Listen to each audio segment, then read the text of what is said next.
Bonjour, ici Patrick Pierrat. Voici l'essentiel des nouvelles économiques et financières à connaître ce matin. La Caisse de dépôt et placement du Québec veut, d'ici 2026, porter ses investissements au Québec à 100 milliards de dollars pour augmenter son impact dans l'économie locale.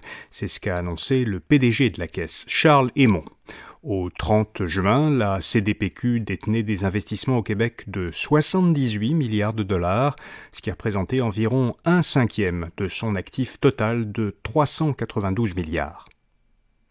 En immobilier, la baisse du nombre de transactions n'empêche pas forcément une augmentation des prix.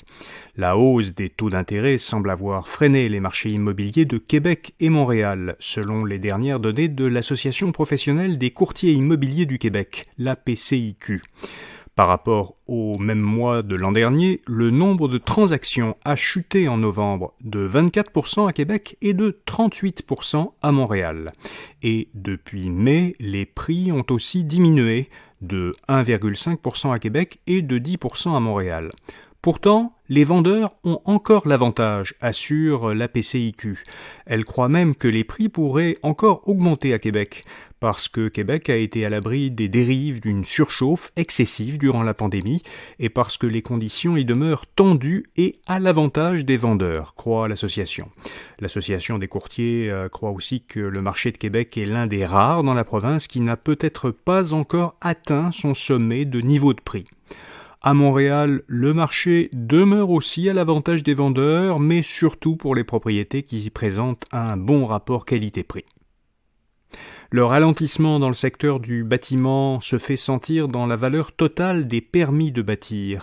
En octobre, cette valeur était en baisse de 23% au Québec par rapport à octobre de l'an dernier. À Montréal, la baisse sur un an atteignait même 41%.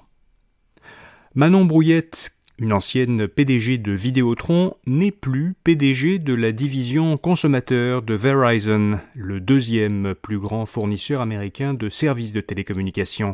Elle quitte ce poste moins d'un an après y avoir été nommée. Et puis la hausse du prix des aliments va très probablement se poursuivre dans les prochains mois.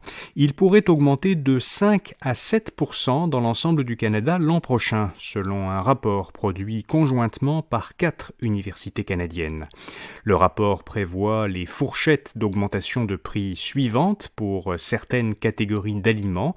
Ce sont des augmentations prévues pour l'ensemble du Canada. Pour les légumes, augmentation de 6 à 8%. Pour la boulangerie, l'augmentation prévue est de 5 à 7%. Pour les viandes également, augmentation prévue de 5 à 7%. Et pour les fruits, une augmentation de 3 à 5%, donc prévue pour l'année prochaine.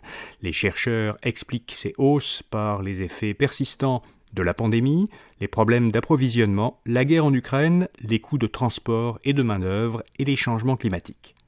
Voilà, vous savez l'essentiel. Rendez-vous demain matin pour un autre bulletin audio Info Bref Affaires. Bonne journée.